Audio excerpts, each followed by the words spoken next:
Welcome to study IAS. My name is Aditi और आज मैं आपके लिए एक ऐसी वीडियो लेकर आई हूँ जिससे आपको एक क्लैरिटी मिलेगी। बहुत से एस्पिरेंट को थोड़ी प्रॉब्लम होती है जब वो अपना ऑप्शनल सेलेक्ट करने जाते हैं, तो उनको कन्फ्यूजन होता है बेसिकली सोशियोलॉजी और पॉलिटिकल साइंस में, जो कि काफ़ी हद तक फेमस सब्जेक्ट्स हैं।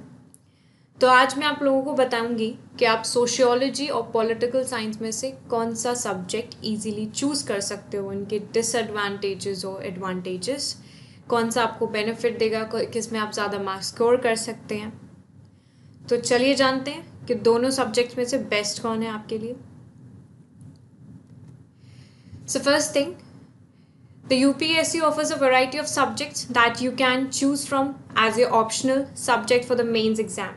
So the decision to select an optional subject should be made with a lot of contemplation. तो जैसा कि आप लोग जानते हैं, जब हम ऑप्शनल सब्जेक्ट चूज़ करना चाहते हैं तो उसके लिए हमें बहुत सारे फैक्टर्स होते हैं जो हमें अपने दिमाग में रखने पड़ते हैं। पहली चीज़ ये होती है कि जो भी हम सब्जेक्ट ऑप्ट करें वो हमारे एजुकेशनल बैकग्राउंड को भी एक कावर देता हो, इंटरेस्ट हो हमारा उसमें, टाइम इन हैंड होना चाहिए, ओवरलैप करना चाहिए वो हमारे जीएस पेपर से। तो ये सारी चीज़ें होती हैं जो हमारे दिमाग में आती हैं जब हम अपना ऑप्शनल सेलेक्ट करने के लिए जाते हैं। So now political science and sociology जो आपकी ये दो पॉपुलर ऑप्शनल हैं, ठीक है, और काफ़ी सारे कैंडिडेट्स ने ऐसे ऑप्ट भी किया है काफ़ी सालों तक। जैसे कि आप जानते हैं 2015 में rank 1 holder Tina Darby ma'am has also chosen political science and international relation as her optional, ठीक है। और सेम ईयर में शरण्या अरी has bagged the 7th rank with the sociology as her optional. So if you are confused between political science and sociology as your optional for the IAS exam, तो आज मैं आपको बताने वाली हूँ कि पॉलिटिकल साइंस और सोशियोलॉजी के बारे में थोड़ी सी जानकारी लेते हैं और ये जानते हैं कि दोनों में कितने कितने डिफरेंस हैं, कौन सा आपको ज़्यादा मार्क्स दे सकता है, कौन सा आपके जीएस पेपर से ज़्यादा ओवरलैप करता है। So let's get started. So let's talk about political science. Now political science and international relation. तो जैसे कि आप जानते हैं, political science is a social science that deals with the system of governance, political thoughts and political behaviour and the analysis of political activities. जो हमारे events होते हैं वो सब, हमारा करंट अफेयर भी इससे, जैसे कोई करंट इवेंट होता है, ठीक है, तो इससे हमारे करंट अफेयर्स भी काफ़ी हद तक रिलेट करते हैं। So international relation is also part of the subject in the UPSC exam. So now see here are some pros of political science. So let's see the first one. So now there's a huge overlap with the journal studies. Indian polity is a big component of GS paper number 2.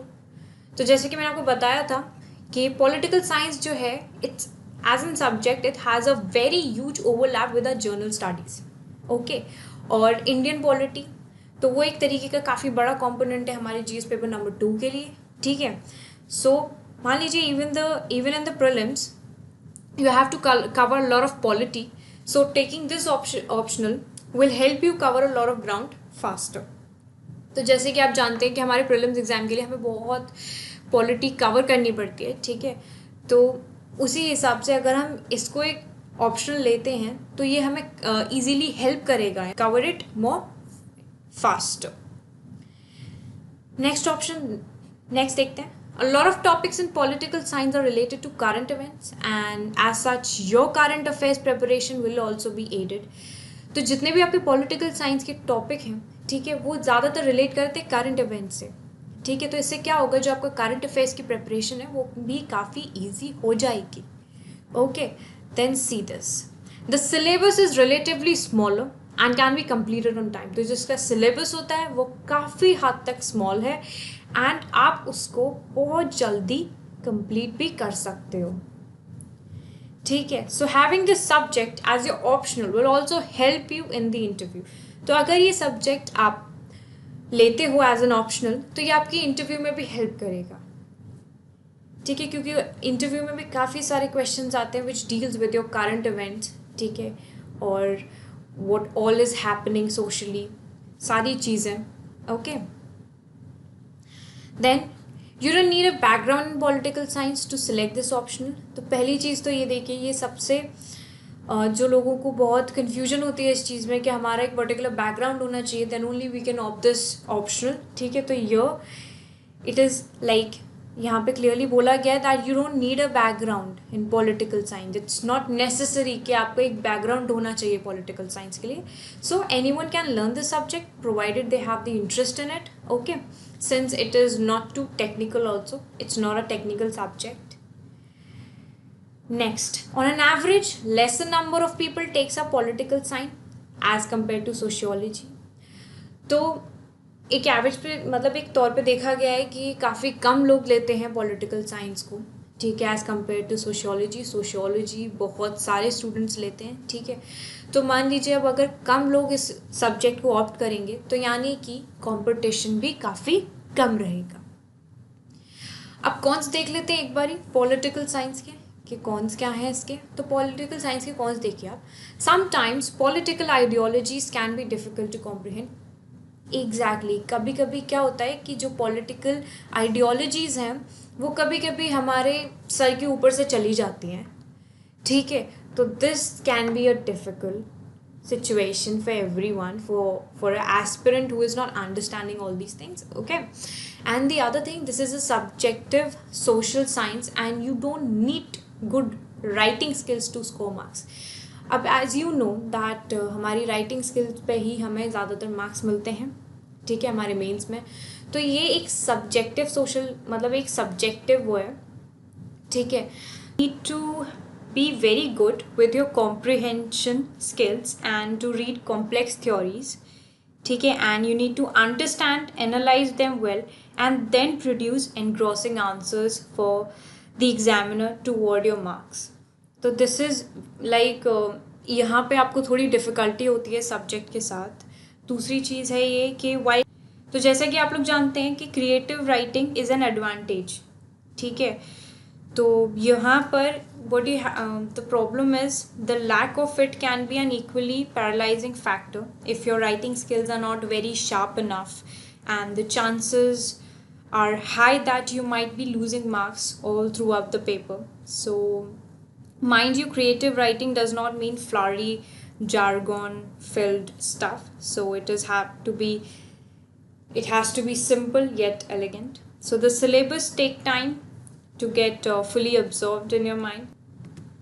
अब बात करते हैं sociology के बारे में। तो sociology के बारे में थोड़ा जानते हैं। तो सोशियोलॉजी क्या है? इट्स अ सोशल साइंस जो कि स्टडी करता है सोशल बिहेवियर के ऊपर, सोसाइटी के ऊपर, ठीक है। इंक्लूड करता है वो region, development, organisation, networks, institutions. तो basically it deals with the functioning of human society and also of social problems, ठीक है। तो आपका सोशियोलॉजी क्या है? वो ह्यूमन सोसाइटी और आपके सोशल प्रॉब्लम से करता है डील। तो देखिए प्रोज देखते हैं अब सोशियोलॉजी की। तो पहली चीज़ देखिए कि ये ना काफ़ी कम हद तक ओवरलैप करता है जीएस पेपर से, ठीक है। और दूसरा, इसका जो सिलेबस है वो रिलेटिवली काफ़ी कम है। It is an interesting subject and a good understanding of the concept in sociology will help its students to develop a good understanding of human behavior in society. अब बेसिकली क्या है, ये subject काफ़ी ज़्यादा interesting है, ठीक है। तो अगर आपकी एक बहुत अच्छी अंडरस्टैंडिंग है सब्जेक्ट को लेकर, इसके कंसेप्ट जो हैं वो क्लियर हैं आपको, तो ये बहुत हेल्प करता है स्टूडेंट्स को ताकि वो एक मतलब एक अंडरस्टैंडिंग डेवलप कर पाएँ ह्यूमन बिहेवियर के बारे में, सोसाइटी के बारे में। तो this is also a very good point in this subject. Next देखिए, जो एवरेज सक्सेस रेट है सोशियोलॉजी ऑप्शनल का वो करीब से करीब 9.52% है between the years from 2010 and 2014। तो इतने ये 4 साल में ये नोटिस किया गया है, ठीक है।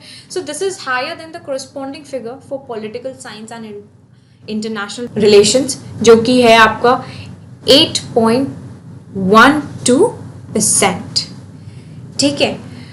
नेक्स्ट देखिए, तो ये जो सब्जेक्ट है आपका, this can also be taken by candidates of any academic background as it is not technical.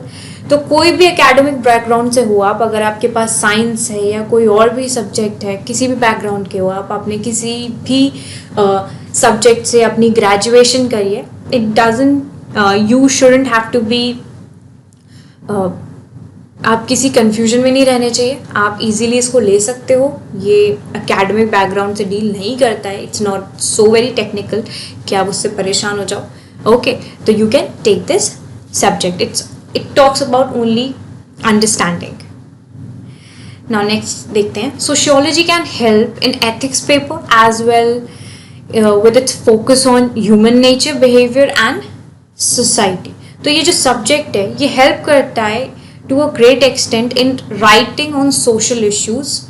ठीक है, अब जैसे आपके जीएस पेपर में या फिर आपके जो ऐसे हैं, ठीक है, ऐसे के जो पेपर हैं उसमें सोशल इश्यूज के बारे में कोई भी चीज़, कोई भी मतलब कोई भी टॉपिक पूछ लिया, ठीक है, तो उसमें आप इजीली लिख सकते हो, because this subject it gives you a great extent in writing also.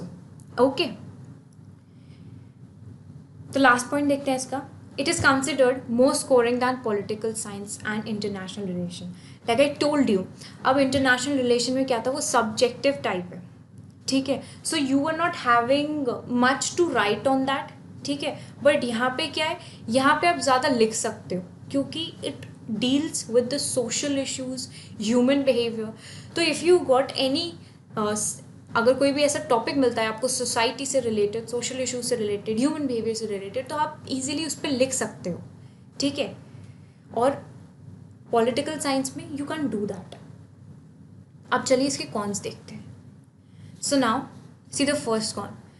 The first thing, the overlap with GS paper is far less when compare to political science. जैसे कि आपने देखा था कि पॉलिटिकल साइंस हमारा काफ़ी हद तक ओवरलैप कर रहा था जीएस पेपर से, but sociology lacks over here because it doesn't overlap, it मतलब करता है बट काफ़ी कम एक्सटेंट पे, ठीक है। दूसरा देखिए, दूसरा ये है, this requires the study of statistical tools which can be a problem for some candidates. अब जैसे कि कुछ कैंडिडेट्स के लिए स्टैट्स थोड़ा प्रॉब्लम दे सकता है, ठीक है, because it requires a study of statistical tools only. Okay, so this can become a problem for the candidates who doesn't even like stats. Okay,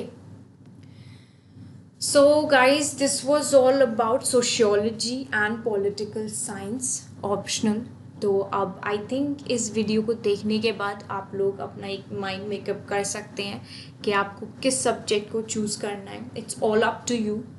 okay, and देखिए कि आपको किस सब्जेक्ट में ज़्यादा इंटरेस्ट आ रहा है, कौन सा आपको लग रहा है कि अगर आपकी पॉलिटी अच्छी है तो आप पॉलिटिकल साइंस लें, ठीक है, और अगर आपका सोशल इश्यूज़ में काफ़ी ज़्यादा इंटरेस्ट है, ठीक है, और आप काफ़ी अच्छा लिख सकते हैं उस चीज़ में, तो आप सोशियोलॉजी लें, ठीक है। बट ऐसा मत करिएगा कि मतलब अगर आपका इंटरेस्ट नहीं है और आपने फिर भी ये कोई भी ऐसा सब्जेक्ट ले लिया, ठीक है, जो आगे जाके आप उसमें लिख नहीं पाए, तो that will be a problem. तो पहले ये देखिए कि आप कोई भी सब्जेक्ट ले लें उसमें आप इजीली लिख पा रहे हैं, ठीक है। If you have this thing कि आप बहुत काफ़ी, if you can write on a great extent with any subject, choose that, go for that, okay, and if you're having interest in that subject, so it's all up to you. So after watching this video, I think some of your confusion has been gone, and अगर फिर भी आपको कोई confusion है so just tell me in the comment box and I will truly help you if you have any kind of confusion regarding this. So guys, if anybody is planning to take Unacademy Plus subscription, you can use code STUDYIS. ये देगा आपको काफ़ी हद तक discount, तो you can use this. And अगर आप लोगों को कोई भी प्रॉब्लम है, कोई भी क्वेरी है, you can join us on Telegram, Instagram, Facebook, और आप हमें मेल भी कर सकते हैं। Okay, so guys, thanks for watching this lecture, and if you like this video तो लाइक करें, शेयर करें और चैनल को सब्सक्राइब करें, और मैं आपके लिए ऐसी बहुत सारी वीडियोस लाती रहूँगी। तब तक के लिए stay happy, stay well, study hard, work hard, burn your midnight oil, क्योंकि हमारा एग्ज़ाम ज़्यादा दूर नहीं है। तो पढ़ते रहिए, खुश रहिए, स्ट्रेस फ्री रहिए, and we're gonna meet in another video. तब तक के लिए tata, bye bye, take care.